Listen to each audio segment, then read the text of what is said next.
Welcome back to a new video. Today I want to talk about overcomplicating, because this is a huge topic in trading. A lot of people are overcomplicating stuff for no reason, and they are not kind of sticking to the fundamentals and not they ignore the fundamentals. So let's say you want to trade, okay? You have a trade like this, and you have a consolidation here. You don't want to, or actually no, let's look for a trend. Here, we have a trend here.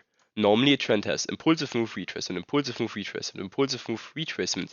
So why are you forcing a buy here if you see market slowing down? You really have to look at the fundamentals and don't just overcomplicate things. Go in lower time frames and you see, oh, it took this liquidity, it went into the fair value gap, it was a balanced price range, it was in, I don't know, like there's a lot of things that people overcomplicate even though it's a really obvious sell signal. We had an impulsive move here, slowing down here, it goes down. So why the fuck would you buy here? It normally goes to 50% discount area, which it didn't here.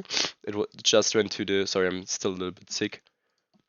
Here, okay, it went below the 50% mark if you look at this as the impulsive move, because this was probably news. But you have to understand that fundamentals are important. Always, if the market makes impulsive move, it's like a rubber band. It will always retrace. Always, always, always.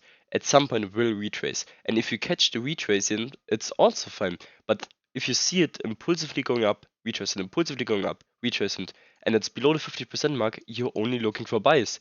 It's not that complicated, and people are overcomplicating things in lower time frames, even though it's a clear buy signal in higher time frames. And that's really important. You could be, if you look at this, okay? Let's go in 30 minutes. Actually, yeah, it's whatever. Here, you see, okay, this. What are we doing? Here, you could legit go for one risk reward until the thing here, make it here, and this would be a good trade. Just from fundamentals, you know that there's a liquidity up here, there's an order block above it, so it's probably going for it, especially because it's an uptrend right now, and overall it reacted to that order block and to this order block, you know?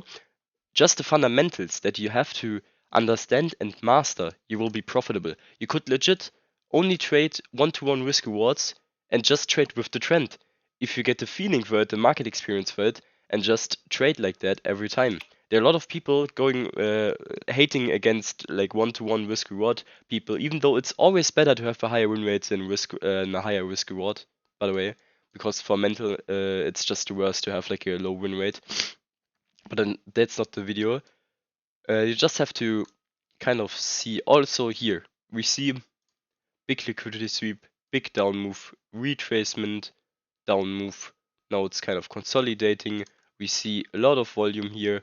It bounces on this volume. I called this, by the way, on my video last time, this trade. It bounces on this volume area here.